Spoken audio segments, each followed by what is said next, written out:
үндсэн хуулийн цэцгийн шийдвэр гарчихсан. Улсын хурлаас маш шийдэмгий үйл ажиллагаа шаардсан ийм 7 хоног эхэлсэн. Үндсэн хуулийн цэцгийн цэцээс үндсэн хууль зөрчсөн Булган туяагийн тухай шийдвэр нь гарчихсан. За тэгээ засгийн газрыг огцруулсан тэр үйл ажиллагаа тэр чигээрээ үндсэн хууль зөрчсөн байна гэдгийг шийдэж гаргасан байсан. За энэний дараа 7 хоногийн дотор парламент үндсэн хууль зөрчсөн гишүүнийг авч хилцээд тэр гишүүнийг эгүүлэн татах тухай энэ асуудлыг авч хилцэх 7 хоног байлаа. За гэтэл энэ 7 хоногт юу болцгоовоо гэхээр ардчилсан нам уулны эхлээд яг сөрөг хүчээ шиг эхэлсэн.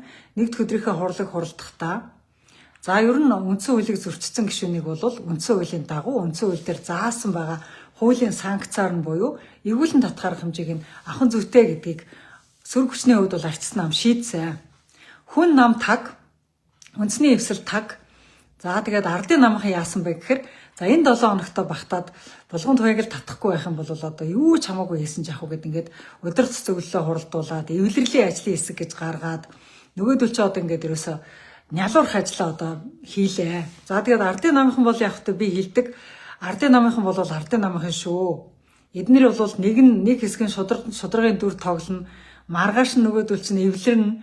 Хулгайч нартайгаа эвлэрнэ. Тэгэл яг адилхан маань шүү. Надад ч л адилхан л маань шүү гэдэг ингэж хэлдэг. За тэр бол яг батлагдлаа. Яасан бэ гэхээр яг түрүүчийн 7 хоногт нь үндсэн хууль зөрчсөн гэдэг тэмцлийг үндсэн хуулийн цэц хүртэл нь авч яваад үндсэн хуулийн цэцдэр засгийн газрын төлөөлж оролцоод засгийн газрын өмнөөс энэ засгийн эрхийг хууль бусаар авах гэсэн оролдлого болчлоо гэдгийг шүүхтэр нотлоод үндсэн хуулийн цэцээр тэр шийдвэрээ гаргуулсан.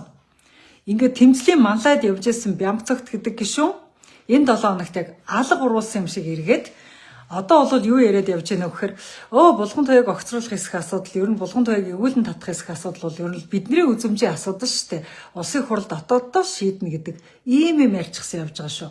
Өөрөөр хэлбэл Бямцогт энэ 7 хоногт найранд орлоо.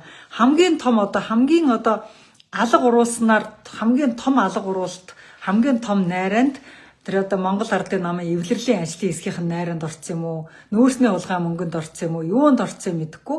Хамгийн эхлээд хамгийн түрүүнд хамгийн томоор тэнд үндсэн хуулийг зөрчсөний эсрэг тэмцлийн манлайд явж исэн хүн өнөөдөр үндсэн хуулийн дээр байдаг хуулийн хариуцлагыг авахгүй ч байх хэрэгтэй гэсэн маягтай яриа явж байна. За ингээ Бямцогт.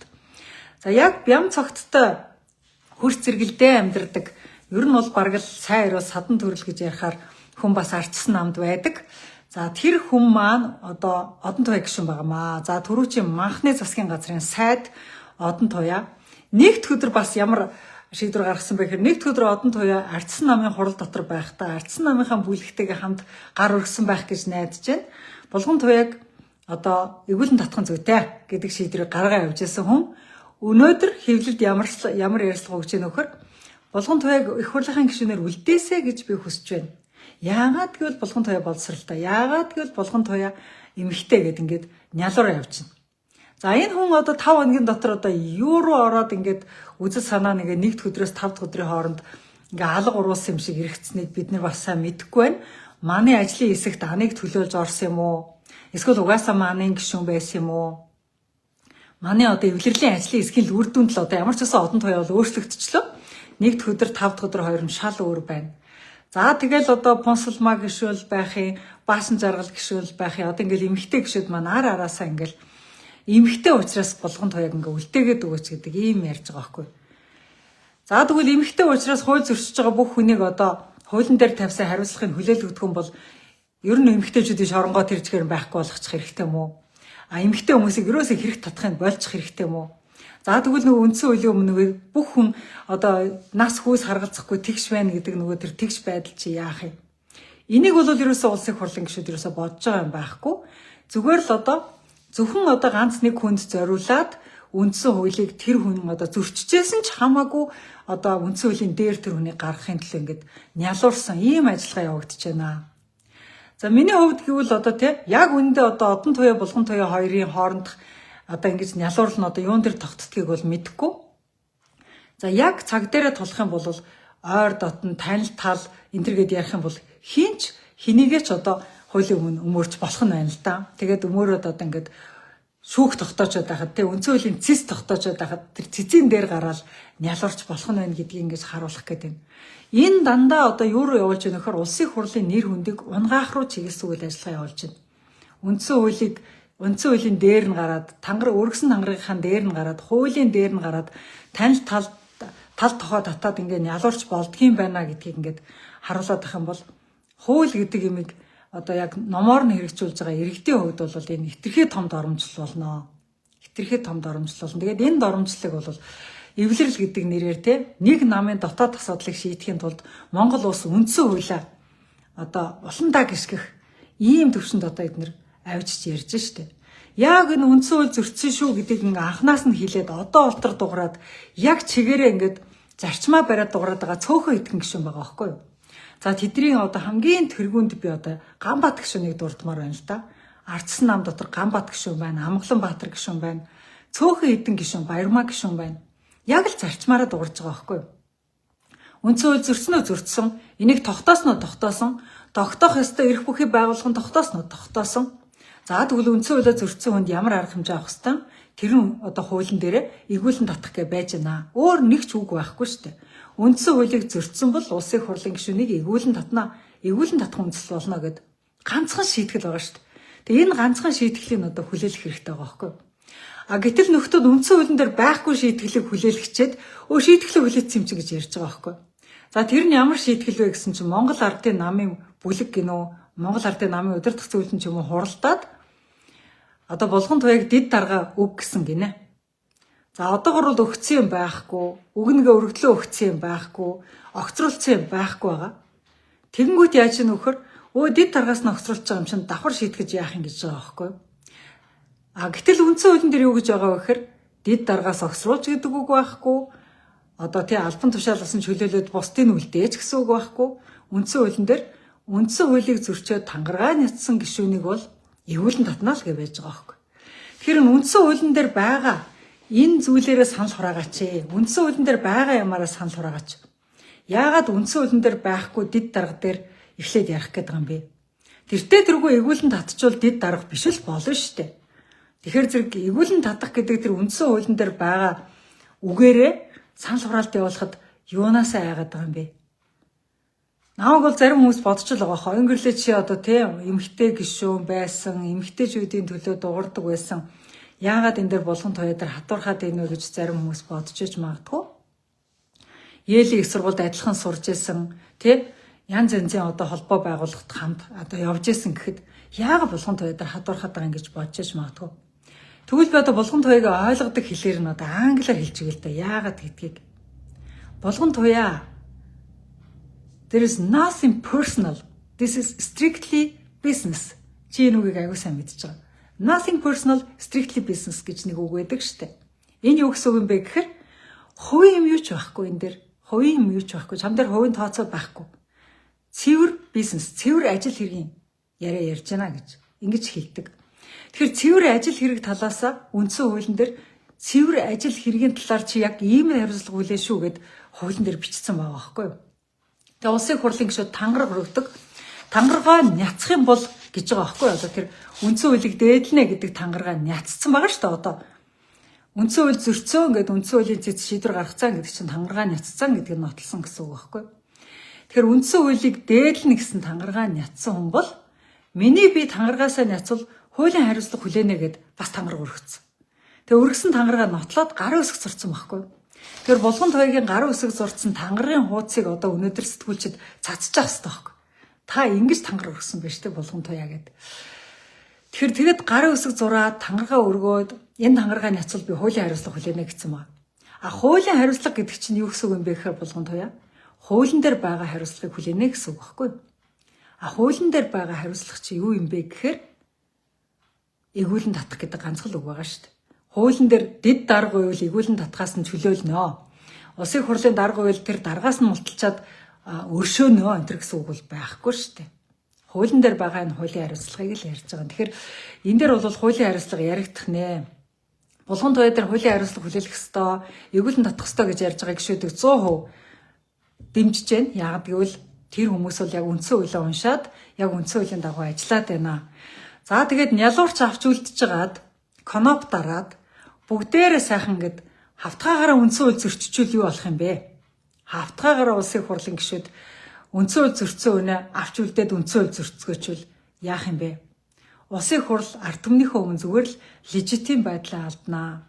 Ард түмнийхөө өмнө одоо дараа дараагийн хариуцлагыг хүлээх, улс төрийн хариуцлагыг хүлээх ийм одоо үүдийг өөрсөндөө нээ. Ийм учраас өнөөдөр цөөхөн гэж байгаа мөртлөө та нарт ингээд шаагилдж байгаа тэр олон хүмүүсийг би сонсч л юм л да улсын хурл дотор. Ганбатыг үг хэрхэн шаагилдаал, Амгаланбаатарыг үг хэлэхээр шаагилдаал амар ингээд шаазгаа шиг байгаад байгаа байхгүй цаана.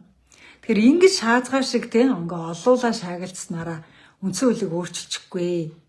Үндсэн хуулийн дээр бичсэн байгаа тэр хариуцлага, бичсэн байгаа тэр зөрчил, бичсэн байгаа тангаргаас няцах энэ бүх зүйлүүд чинь болцсон байгаа учраас ийм яригдж байгаа. Тэгэхээр зэрэг энэ дээр бол улсын хурлын гишүүд яг үндсэн хуулийн дээр байгаа нэр томьёололоор саналаа ураамаар байна. Санал хураахад эдгээр 7 хоногийн хугацаа байгаа байхгүй. Ер нь бол үндсэн хуулийн цэцээ шийдвэр гарсны дараа 7 хоногийн дотор энэ асуудал дээр санал хураах хэрэгтэй. Гэтэл 7 хоног эдгээр яасан? Шаал дэмэн ялуурсан. Зүгээр яаж хуулиас одоо булган тойг авч үлдэх үү? Яаж одоо дараагийн одоо засгийн эрхийг хууль бусаар авсан асуудал дээр хууль бусаар авах орлого хийсэн асуудал дээр яаж тэрийг хууль руу аваачихгүй байх вэ? Хэрэг үүсгүүлэхгүй байх вэ? Одоо яг энэ л эвлэрэл явагдаж байна. Яаж одоо хулгайчт нь одоо худалдснуудтайгаа эвлэрэх үү гэдэг энэ асуудал явагдаж байна. Тэгээ одоо нөгөө Монгол Ардын намын эвлэрлийн ажлын эсхийн үр дүнд одоо хэлээд нь шүү дээ нөгөө хамгийн манлайлцсан одоо үндсэн хуулийн зөрчлийг илрүүлээд гүгээд байсан бямцогт нь өнөөдөр үндсэн хуулийн бос юм ярьсан гүгээл яваад илээ бас. За ингээд дээр нь хэрвээ Монгол улсын цэрэг байсан бол яах юм? Жирийн нэгэн цэрэг. Монгол улсад бол цэрэг тангараг өргөдөг, улсын хурлын гишүүн тангараг өргөдөг, засгийн газрын гишүүд тангараг өргөдөг, эмч тангараг өргөдөг. Ингээд тангараг гэдэг юм хатуу гэрээг одоо гэрээ гэдгээс бүр илүү дээд түвшний гэрээ байхгүй тангараг гэдэг бол гэрээнээс хатуу гэрээг ард түмнийхөө өмнө байгуулсан ийм хүмүүс ямар хариуцлага хүлээдэг юм бэ гэхээр дандаа хуулийн хариуцлага хүлээдэг шүү. Тангараг гэдэг зүйлийг хуулийн хариуцлага дагалддаг. Тангараг гэдэг зүйлийг нэг одон туяагийн өрөвдөх сэтгэл ч юм уу, понсолмагийн зөөлөн сэтгэл энэ төр бол аргалдаггүй, бямц цогтын ялуурл энэ төр бол аргалдаггүй. Тэгэхээр зэрэг тангараг гэдэг зүйл чинь өөрөө нэг хатуу, гар үсэг зурулдаг ийм гэрээ байдаг учраас одоо энэ тангараг дээр ямар хариуцлага хүлээнэ гэсэн тэрийгэл хүлээж иж энэ ардаа гардаг ийм зүйл байдаг. Тэгэхээр зэрэг хуулийн хариуцлага хүлээлгэх гэдэг тэр одоо үг өгүүлбэртэй нь улсын хурлын гишүүд дараагийн 7 хоногт ажилласаа гэж бодож байна. За тэгээд өөр сонь сайхан эднийхэр юу байвэ гэхээр Монгол Ардын намынхан Эс Бачааргал гэдэг гишүүнийг бүлгийнхаа дараагаар энэ 7 хоногт томиллоо. Хоорондоо сайхан тэврэлдэж, эвлэлдэж, эвтээ сайхан харагдцгааж ах шиг байна. За тэгээд одоо эдгээр юу гэж яах вэ гэхээр за хэдүүлээ одоо эвлэрцгээс учраас Монгол Ардын нам дотор хулгайч байхгүй боллоо гэж тий ярьцгааж ээж магадгүй л байгаа. Одоо дараагийн 7 хоногоос эхлээд манай намд хулгайч байхгүй, манай намд нүүрсний хулгайч байхгүй. Энэ бүх юм чинь зүгээр сөрөг хүчний хийсэн ажил гээл явж иж бас магадгүй л байх. Эдгээр чинь нэг эвлэрээд ирэхээр ам хэлнэ амар өөрчлөгддөг. Өнөөдөрхөө одоо тэр улсын хурлын гишүүн Баасан Жаргал одоо нөгөө энэ нүүрсний хулгай, энэ үндсэн хууль зөрчсөн, засгийн эрхийг хууль бусаар авах гэж оролцсон. Энэ бүх юмны бурууд нь сөрөг хүчин болцсон л явж илээ. За ингээд амаас нь бол ийм нууд гарч эхэлдэг. Тийм учраас ер нь сөрөг хүчнийхэн сөрөг хүчин шиг байгаарай бас. Одоо Пүрэв дорж гишүүн бол бас улсын хурлыг даргалах энэ 7 хоногийнхаа хугацаанд өөрийгөө бол хинбэ гэдгийг харуулахын 7 хоног байсан. Тэгээ энэ 7 хоногт бас Пүрэв дорж айгу сонин байр суурь бас илэрхийлээл авчихсан лээ. Ер нь бол хуулийг сөрөг хүчний хүн тийм улсын хурлыг даргалж байгаа дээр энэ хуулийн хариуцлагыг хүлээлгэж явах хэрэгтэй байсан байхгүй юу? Хурдтай байх хэрэгтэй байсан. Асуудлыг хурдан байнгын оргоор нь оруулах хэрэгтэй байсан. Чуулган дээр хурдан санал хураалах хэрэгтэй байсан. Энэ бүхнийг хийхгүй маш их одоо тийм нялуурч байна. Одоо маш их ингээ хойш нь татж байна. За сөрөг хүчний тийм нэгд өдөр гэхэд маш одоо эрчтэй хүчтэй шийдвэр гаргаж байсан ардчсан намын бүлэг гэхэд цогтгөрл нь бүр таг болчихж байна. Цогтгөрл одоо бас манай эвлэрлийн ажлын хэсэгт өөрөөгөөд орцсон юм уу яатсан гимээр одоо зүс царай нь өөрчлөгдөж байна. Хэлж байгаа яриа үг хэл нь өөрчлөгдөж байна. Ингээд ерөөсөд 5 хоногийн дотор ардчсан нам дотор байсан хатуу байр суурнууд 5 хоногийн дотор ардын намын эвлэрлийн ажлын хэсгийн шууд нөлөөнд орж байна. За энэ юуг үзүүлж байна вэ гэхээр нөгөө манан ч байгаад байна шүү л гэдгийг үзүүлж байна. Нөгөө манангийн засгийн газрыг арай хийж болгоцсон боловч манан байгаад байна. Тэгэхээр улсын хурал дотор ингээд жоохон мананцарсан ийм нялуурсан ийм 7 хоног боллоо. За тэгээд өөр яваа гэхээр одоо улсын төсөв хилцэх хугацаа одоо хилцэж дуусах хугацаа одоо болох гээд байна. Эмч багш нарын ажил хаялт болоод байна. За энэ ажил хаялтын үеэр засгийн газрыг шахах ёстой. Сөрөг хүчнийхэн засгийн газраа шахахгүй байна. Ерөөсөө л одоо ардсан намынхан засгийн газрыг шахах энэ ардын намын энэ хууль зөрчсөн, үндсэн хууль зөрчсөн хүмүүст хариуцлага хүлээлгэх тэмцэлд энэ 7 хоногийн туршид одоо эртээ ингээд сөрөг хүчний ажлыг хийгээд өгөх юм байх гэнгээ харжсэн чинь ерөөс ингээ хүч нь маш их сулраад явцсан. Тэр хүчийг одоо юу сулруулчих вэ? Нөөцний мөнгө сулруулчих вэ? Манай эвлэлийн ажлын хэсгийнхэн сулруулчих вэ? Өсгөл өшөө зандагчдаар эдгэрт сайдын суудлаа амлчих вэ? Амар сайхны оронд очно гээ бодчих вэ? Одоо юу болцоож байгаа мэдэхгүй. Ардсан намынхан бол маш их байр суурь өөрчлөгдөж байна.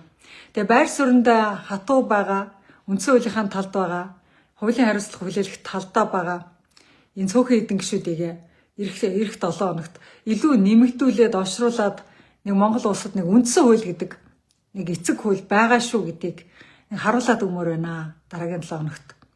Энэ 7 хоногийн ялуурсан энэ өөгч биш, бочирхайч биш байдалтай энэ 7 хоног бол үнэхээр энэ парламентыг муухай харагдууллаа.